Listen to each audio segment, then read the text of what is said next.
Okay, it's Glenn again, talking fishing, as always, or, well, this average Joe, average fisherman definitely likes to talk fishing. In this round, we're talking kayak fishing, coupling it with fly fishing. And in this case, here's a particular thing that I like having. It's the Railblaza rod holder. I used to keep my rod behind me, and I'd put a bell on the rod tip, and I'd hear a fish strike while I'm trolling. I would hear it and grab the rod. Then I went to this one, and what I like about it is I can adjust the angle. I keep it in front of me, and it's always in front of me, so I can see the actual fish take the bait or the lure, and I can see the rod tip shake and whatnot. And I think most times I end up catching a fish or two.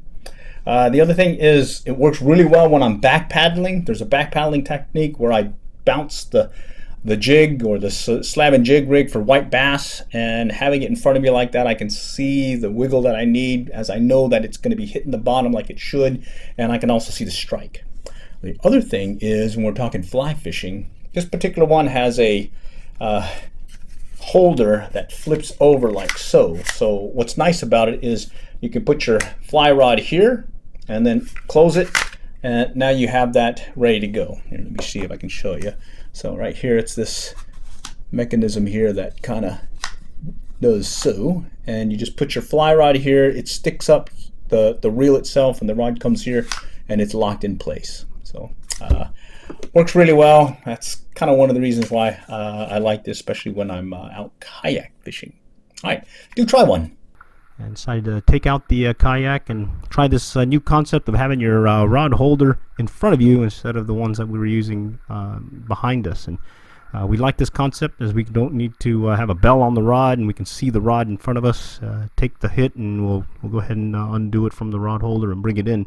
Had to learn a little bit on how to use that rod holder. We do like the locking mechanism that's on there to keep the fly rod from flying off, and definitely like the use of that fly rod, because we can manage our line and reduce the amount of tangles that we were getting, as well as make some good maneuvers with the kayak in the money zone with some of these white bass that are out there. Overall, not sure how many we caught and released, but of the ones that we did catch that we think were keepers, probably about maybe a handful, maybe 5 or 6 or so. The rest were undersized. Lure that we were using, a crappie jig as a lead jig, and then we had a red and white tube fly. Here's some, give you an idea of the birds that were working around the area and the shad being chased. There's some more right in front of us, just diving at the water, going for some more of those fish or shad. And here we're just bringing another one in. Using a 4-weight fly rod. It's about just under 5 foot in length. We use it for kayak fishing and been itching to use it for a while now. From a trolling standpoint, there's some birds again hitting right in front of us, just off the bow. More birds all around us. Like we were saying, we've been itching to use it for some trolling. I'd like to be able to have that floating line and reduce the amount of tangles that we get, and line management much easier. Also able to cast. Right here we're seeing some fish hitting on the surface, and we're able to hook into this guy. So just breaking off the starboard side of the kayak in that case, and we were able to cast and hook into this guy. And that red and white tube fly has been a pretty good one for us over the years. And then later on, things kind of slowed down a little bit in that they were still biting, but they wanted a slower retrieve.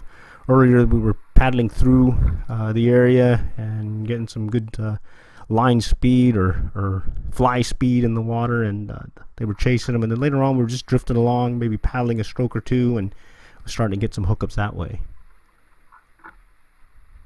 And like we were saying, it's a Railblaza 2 rod holder that mounts in the front. We're using it as a surface mount to the bow of the kayak, and we've got it facing aft, back toward us, and it's much easier to just grab that pole and bring it in and reel in the fish. So again, we're using a fly rod. Maybe next time we'll try the ultralight.